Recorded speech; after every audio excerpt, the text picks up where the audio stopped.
vamos a empezar nuestra unidad 4 con el tema de la multicolinealidad, que es uno de los aspectos que más se presentan cuando realizamos regresiones, especialmente con más de dos variables independientes. Eh, Cuando hablamos de multicolinealidad estamos hablando de relaciones entre las regresoras. Uno de los supuestos que se estableció anteriormente indicaba que las regresoras no deberían tener una correlación lineal perfecta, ¿no? Igual a 1. Vamos a estudiar un poquito la naturaleza de este problema, luego ver formas para poder mitigar un poco la misma. Por ejemplo, tengo este conjunto de datos donde tengo una variable y, como ven acá, que tiene solamente 5 datos, ¿no? Esto de forma para evitar tener problemas con datos muy altos, ¿no? Entonces tengo aquí 2, 4, 6 datos para la variable y tengo una variable x2 y x3 que así a primera vista, si tú las observas detenidamente, no tienen ninguna relación, salvo que ambas están aumentando, ¿no? Que podría ser interesante. Pero estas dos variables fueron construidas de forma similar, porque si te fijas, x3 es 2 veces x2 menos 1, 2 por 10 es 20 menos 1 me da 19, 2 por 11, 22 menos 1 me da 21 y así sucesivamente. Entonces x3 ha sido construida de x2, por lo tanto existe una relación lineal perfecta entre x3 y x2, porque su coeficiente de correlación, si hallamos 1 y te invito a que lo hagas, va a ser igual a 1. Entonces, si graficamos este conjunto de datos, aquí tenemos a la variable y en el, en el tiempo, en el tipo de datos que estamos analizando. Y fíjate que x2 y x3 prácticamente son lo mismo. La única diferencia que tienen es que x3 está un poquito más por encima de x2, 9 puntos por encima de x2, ¿no? Entonces, ¿cuál y es causada por x2 o y es causada por x3? Si nos fijamos en esa relación, no es muy fácil indicar cuál de las dos es la que está causando realmente a Y. Entonces, lo que estamos tratando de decir es que Y aumenta en 5 cada observación, mientras x2 cambia en 1. Entonces, si te fijas aquí x2, ¿cuál es el cambio de x2? Fíjate la relación 10, 11, 12, 13, 14, 15. 11 menos 10 me da 1. 12 menos 11 me da 1. 13 menos 12 me da 1. O sea, estoy cambiando a un valor anterior para ver cuál es el cambio que ocurre en x2. Y lo mismo con y, ¿no? 56 menos 51 me da 5. 61 menos 56 me da 5. Estos datos son una constante en esta relación. Entonces, el cambio en y es 5, mientras tanto el cambio en x2 es igual a 1. Entonces, la verdadera relación podría haber sido esta, y igual es 1 más 5 veces x2, para poder establecer la curva de y de esta forma. Pero x3 también cambia. Entonces x3 cambia en dos veces cada observación. 21 menos 19 me da 2, 23 menos 21 me da 2, 25 menos 23 me da 2. Entonces ese cambio se convierte en una constante para x3. Entonces podríamos escribir la fórmula como y igual a 3.5 más 2.5, ¿no? Como la verdadera relación podría haber sido esto, como la mitad de las relaciones entre las dos. Pero si estamos eso menos lo que habíamos encontrado antes, ¿no? Que es 5 más 2.5, o sea, las dos posibilidades de que exista y, es muy difícil saber cuál es esa relación, si te fijas, ¿no? No hay manera de que un análisis de regresión o cualquier otra técnica pueda determinar la verdadera relación a partir de este conjunto de posibilidades. Esto lo vamos a ver de forma matemática. ¿Qué pasaría si nosotros intentásemos realizar una regresión cuando existe una relación lineal exacta entre la variable x2 y x3? X3 es igual a lambda más mu por x2, cualquier valor lambda más cualquier valor de mu. Lo voy a determinar, vamos a analizar esto. En este modelo ya hemos incorporado la perturbación estocástica que antes no la habíamos visto. Y lo vemos de forma matricial primero. Esto está en el Excel, lo puedes hacer ahí. Grafico los datos de y, analizo los datos de x, no te olvides de la columna de unos. Transponemos x de esta forma.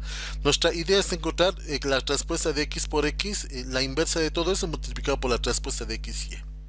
Después de transponer encontramos la matriz x. ¿sí?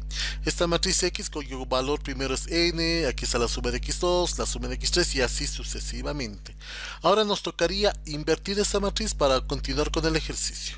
La invertimos y al invertir el Excel nos va a dar un error, o sea, no puede invertir esta matriz. ¿Por qué?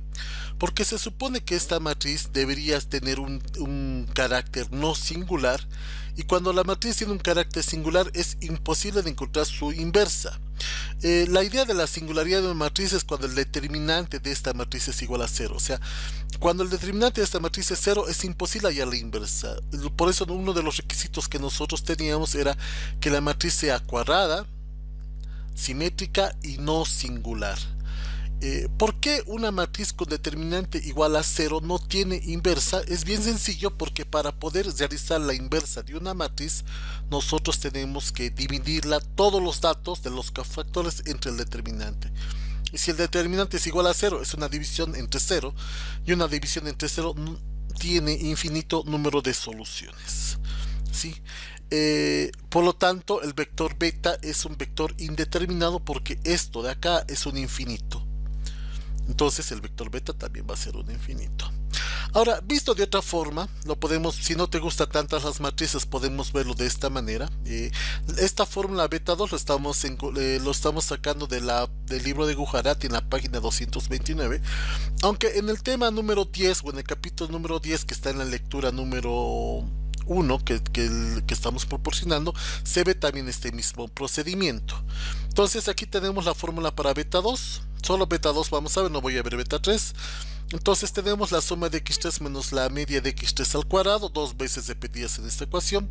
Reemplazamos esto por lo que tenemos aquí. Si x3 es lambda más mu por x2, lo reemplazo. Entonces x3 lambda más mu x2 menos la media de x, ¿no? Lambda más mu x2, pues en este caso la media de x2, todo al cuadrado.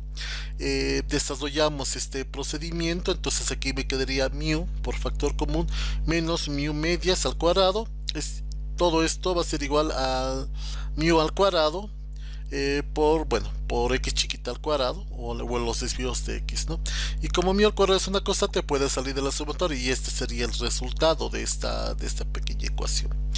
Reemplazamos este resultado en la matriz grande de esta forma. Ya lo tengo aquí reemplazado, y aquí también está reemplazado, y trabajamos un poquito al respecto. Aquí también vamos a reemplazar cosas, ¿no? x2 menos x2 media a partir de esta ecuación, por x3 menos x3 media sería mu por x2 menos x2 media. Reemplazamos estos valores por su nueva fórmula, y aquí tenemos las dos formulitas. Además vamos a hacer lo mismo con x3. x3 menos x3 media por y menos y medias va a ser igual a mu por la suma de x2 menos x2 por la media de x2 por la multiplicación del desvío de y. Reemplazamos eso, y aquí tenemos también el resultado. Una vez obtenido eso, vemos que son prácticamente lo mismo. Si queremos dividir ambas, es como dividir 0 entre 0, ¿no? Porque esto de aquí arriba me va a dar 0, y esto de aquí abajo también me va a dar 0. Entonces la solución para beta 2, o el valor para beta 2, es indeterminado. ¿Ya? Ahora, si bien es inusual que exista una relación exacta entre las variables, puede ocurrir cuando existe un error lógico en una especificación.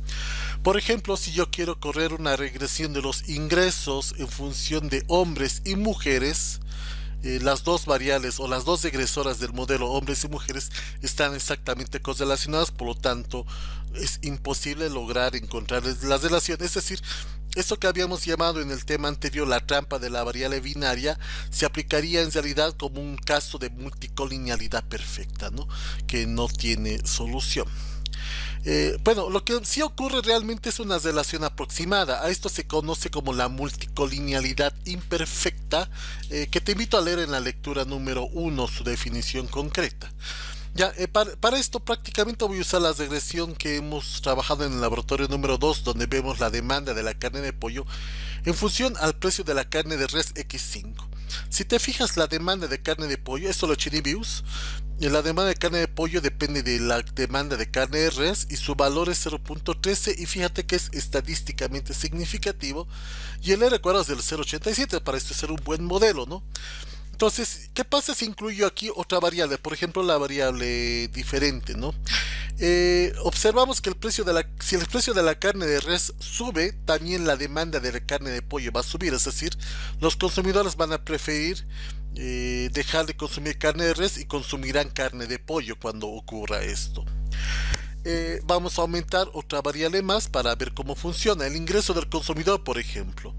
Entonces, el ingreso del consumidor tiene un efecto positivo sobre la demanda de carne de pollo. Si el ingreso del consumidor sube de forma significativa, también va a subir la demanda de carne de pollo, aunque la significancia es muy baja, al 90% nada más de confianza. Observa qué ocurre con X5. ¿Sí? X5 dejó de ser significativo y ahora tiene un valor muy chiquito, ¿no? 0.07.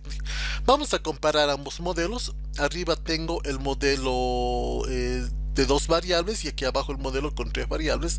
Fíjate cómo cambia el estimador X5 cuando aumentamos una variable más en el modelo de 0.13, y que era estadísticamente significativo, cae estrepitosamente a 0.007 y deja de ser significativo. Es decir, en presencia de otra variable, como en este caso es el ingreso, el precio de la carne de res se complica demasiado y como que está pidiendo a gritos realizar algo urgente del modelo para que no se muestre esta relación no significativa.